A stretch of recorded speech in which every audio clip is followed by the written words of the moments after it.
Саламатсыздар ма балалар? Бүгінгі сабағымызда жүріс түрлерін жазып ойнау, сонымен қатар ат сұрау ойынымен танысамыз.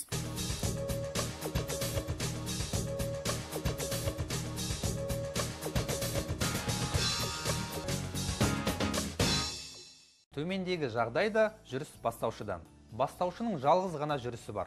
Ол нөмірі 9 отаудағы 4 құмалағын таратады. Қостаушы өз кезегінде қарсыласына құмалақ ұттырмас үшін нөмір 1 отаудағы бір құмалағын нөмір 2 отауға көшіреді. Бастаушы нөмір 1 отаудағы жалғыз құмалағын қарсыластың нөмір 1 отауына салып, өз жүрісі таусылады. Бұл жағдайда қостаушы қосымша жүріс жасап, мәселен нөмір 1 отаудағы бір құмалақты нөмір 2 отауға жүріп, отауларындағы 8 құмалақты өз қазанына салып алады.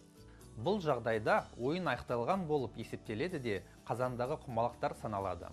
Ойынның есебі 86-да 76 болып, қостаушы пайдасына шешіледі.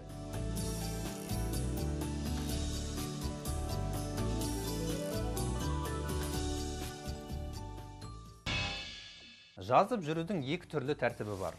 Толық жазу және қысқа жазу тәртібі. Толық жазу үлгісі төмендегі ретпен жүргізіледі. Бірінші, жүрілетін отаудың нөмірі көрсетіледі. Екінші, отаудағы құмалақтар саны жазылады. Үшінші, соңғы құмалақ түскен отаудың нөмірі және ондағы құмалақтар саны жазылады. Тұздық алынған жағдайда X белгісі қойылады.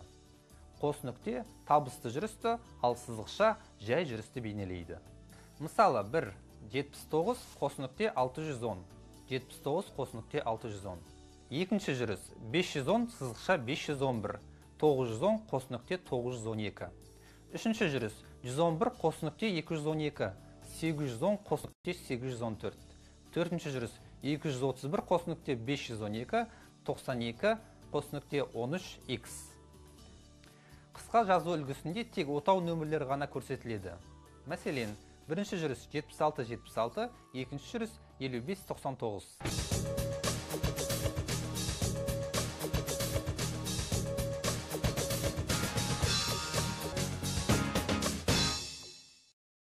Ойын ережелерін еске ұстаймыз. Сабағымыз аяқталды.